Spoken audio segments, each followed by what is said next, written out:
యోగాతో బరువు తగ్గటం సులభం కేవలం 21 రోజుల్లో.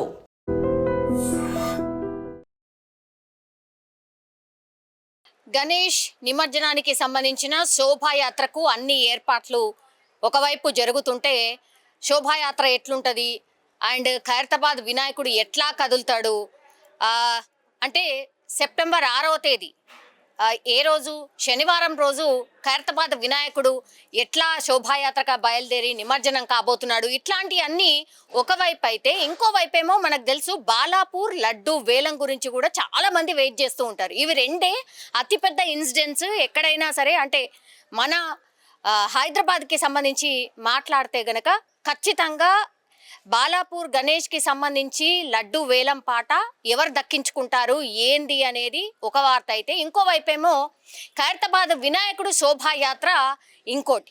సో ఇవి రెండింటిని బీట్ చేస్తూ కూడా గత సంవత్సరం కూడా మాదాపూర్ మై హోమ్ భుజాకు సంబంధించిన అపార్ట్మెంట్స్లో లడ్డు వేలం పాట రికార్డు స్థాయి ధర పలికింది. అఫ్ కోర్స్ బాలాపూర్ లడ్డు వేలం లాస్ట్ ఇయర్ ఏమో 30,100,000 రూపాయలకు లడ్డు వేలం జరిగితే లాస్ట్ ఇయరే ఇదే మాదాపూర్కి సంబంధించిన మై హోమ్ భుజాలో 29 లక్షలకు లడ్డు వేలం జరిగినటువంటి పరిస్థితి. అప్పుడు కూడా రికార్డు స్థాయి ధర పలికింది అని అందరు మాట్లాడుకున్నాం.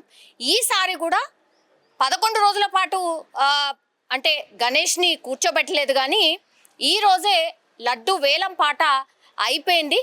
అందులో భాగంగా ఇప్పుడు ఈ మై హోమ్ భుజాకు సంబంధించిన లడ్డు వేలం పాటలో ధర ఎంత పలికింది లడ్డూది అంటే 51,77,777 రూపాయలకు ఏకంగా రికార్డు స్థాయిలో లడ్డు వేలం జరిగింది. అంటే దాదాపు 1/2 కోటిని దాటి కూడా ఈ లడ్డుని దక్కించుకున్నటువంటి వ్యక్తి ఎవరైతే ఉన్నారో ఆయన 29 లక్షలకు గతంలో మాదాపూర్కి సంబంధించిన ఇదే మై హోమ్ భుజాలో ఉంటూ లడ్డు వేలం పాట వాడిండు 29 లక్షలకు.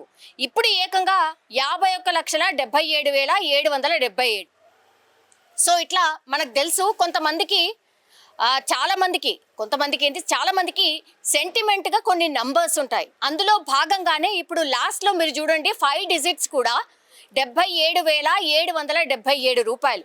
సో ఇది నాకు గతంలో ఈ లడ్డు వేలంలో పాల్గొని ఆ లడ్డుని దక్కించుకున్న తర్వాత నాకు చాలా బాగా జరిగింది, నా బిజినెస్లో గ్రోత్ జరిగింది అనేటువంటిది చెప్తున్నారు. ఈయన ఖమ్మం జిల్లాకు సంబంధించిన వ్యక్తి. ఆయన పేరు వచ్చేసి గణేష్ రియల్ ఎస్టేట్ సంస్థకు సంబంధించిన అధినేత. అండ్ ఈయన ఖమ్మం జిల్లా ఇల్లందు గ్రామవాసి యాక్చువల్లీ. సో ఈయన లడ్డు వేలం పాటలో ఏకంగా 51,77,777కు దక్కించుకోవడం జరిగింది. లాస్ట్ టైం ఈయన లడ్డు వేలం పాట పాడిన తర్వాత ఏపీలో లిక్కర్కి సంబంధించిన టెండర్స్ ఏవైతే ఉంటాయో వాటిని దక్కించుకున్నాను. సో ఈసారి కూడా లడ్డుని ఎలాగైనా దక్కించుకోవాలి, అది ఎంత రేట్ అయినా ఎంత పలికినా సరే నేనే దక్కించుకోవాలి అనుకున్నాను అని స్పష్టంగా ఆయన చెప్పడం జరిగింది.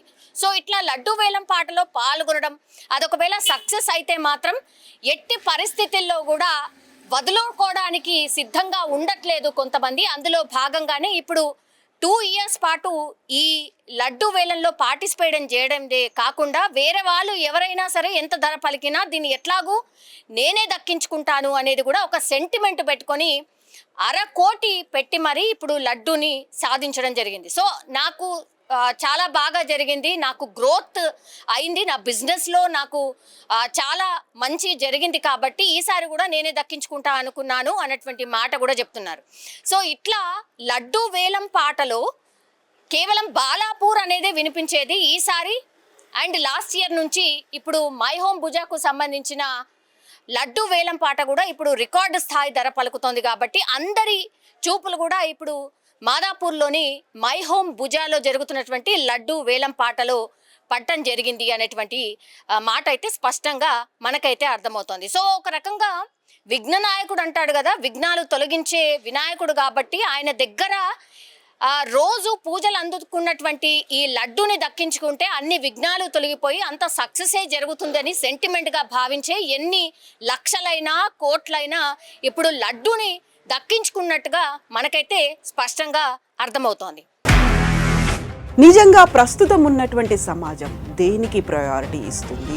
ఆర్థిక సంబంధాల చుట్టూ మాత్రమే తిరుగుతోంది. మళ్ళీ ఎన్నికలంగానే చాలా విరక్తి కలుగుతున్నాం. మంచి అనిపిస్తుంది కదా, లేడీస్ కూడా ఛాలెంజింగ్ జాబ్స్ చేసినప్పుడు చాలా బాగుంటది. ట్రాఫిక్ అసిస్టెంట్స్ గా నియమించిన ట్రాన్స్జెండర్స్ అందరితో సాల్యూట్ చేయించుకుంటున్నారు. ఫుడ్ డెలివరీ ఇవ్వటానికి వెళ్ళినటువంటి డెలివరీ బాయ్ అనిల్ పై కళ్ళ ముందు